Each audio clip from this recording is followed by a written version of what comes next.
Shalom, welcome to Tactically Torah. I am Heath Hayes, and today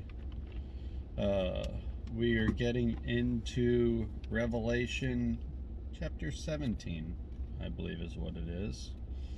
And as soon as I learn how to turn my Bible all the way up and where I want it to, we'll get on it.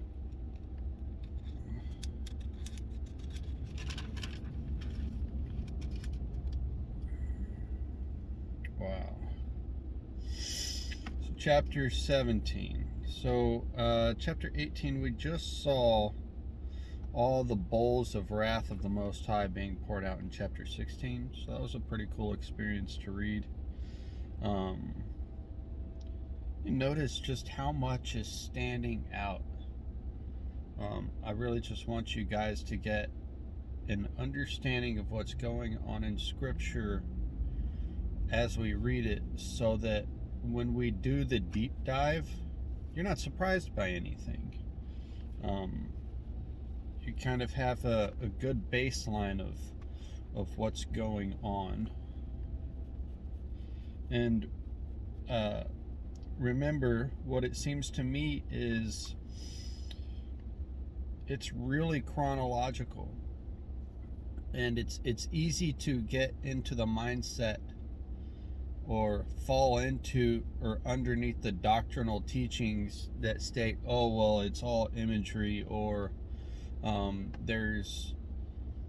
it jumps around and he's going from one vision to another. Like, he's really not, because if you pay attention to the verbiage that is being utilized,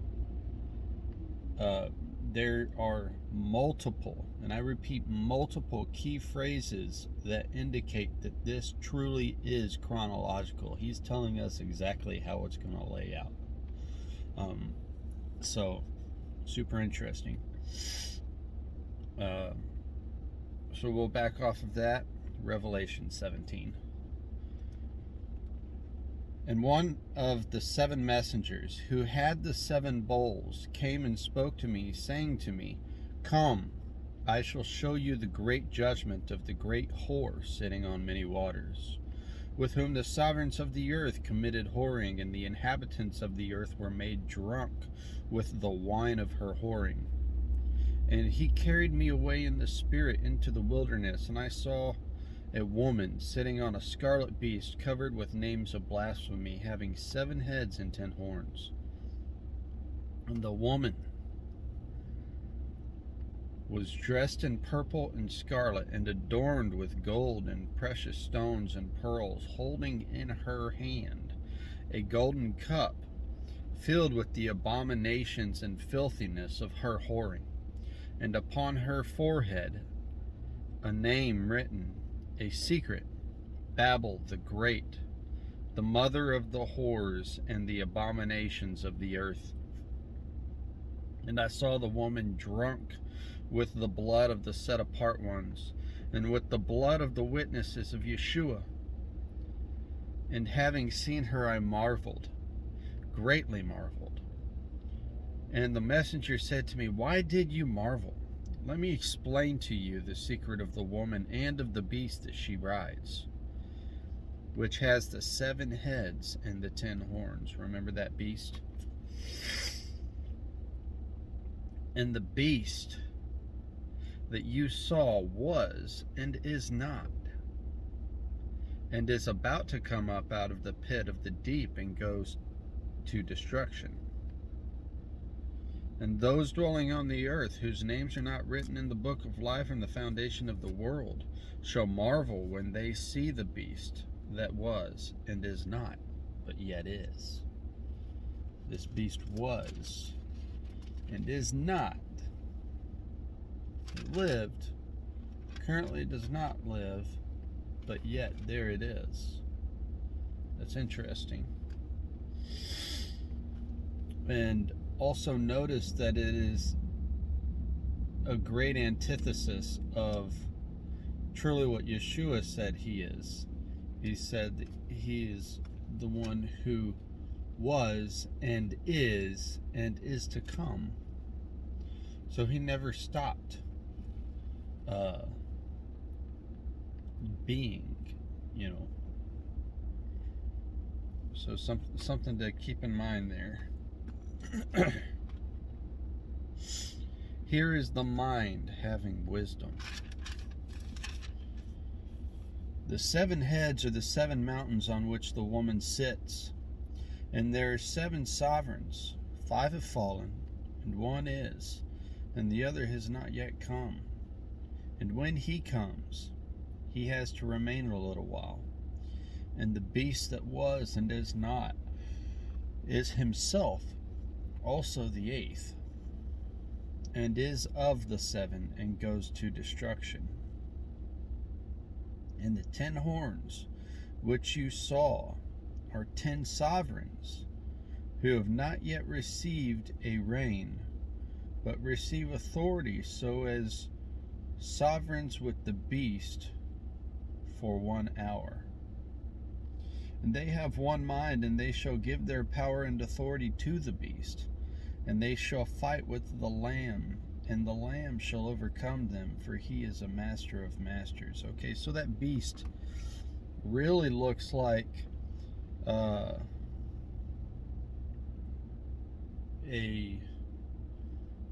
some type of one world government entity. So you have multiple sovereigns who give their power to this one beast. You know, kind of like the realm of the United Nations, or what is it, BRICS. You know, just a conglomerate establishment of multiple nations coming together under the headship of one. Let's see. Verse 14, and they shall fight with the Lamb, and the Lamb shall overcome them, for he has the master of masters. For he is the master of masters, and sovereign of sovereigns. And those with him are called chosen and trustworthy.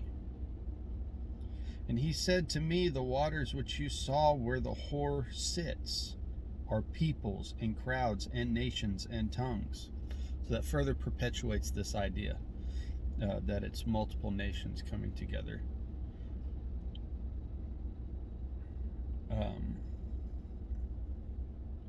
And the 10 horns which you saw, verse 16, on the beast these shall hate the whore,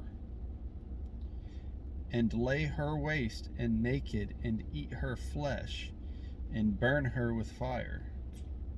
Wow. Okay, so those 10 horns, which we saw, are the 10 sovereigns who have not yet received a reign, but received authority as sovereigns with the beast for 1 hour. Okay, so those sovereigns hated the whore. That's interesting. For Elohim did give it into their hearts to do his mind, to be of one mind, and to give their reign to the beast until the words of Elohim shall be accomplished.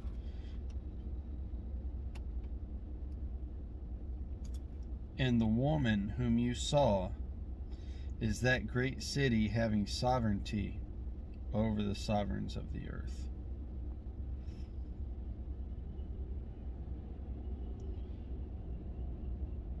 The woman you saw is that great city. So who is that great city having sovereignty over the sovereigns?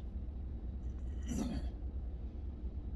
lot of people would state, oh, well, that's the Vatican. That's the Catholic Church. Maybe.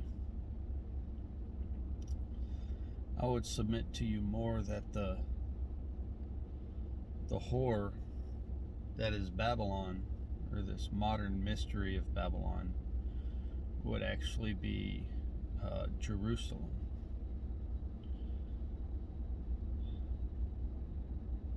Yeah. And we'll dive into that as to why. But it just makes sense. To me, at least. So yeah, there is Revelation chapter 17. Hope you got something out of it. Bless you.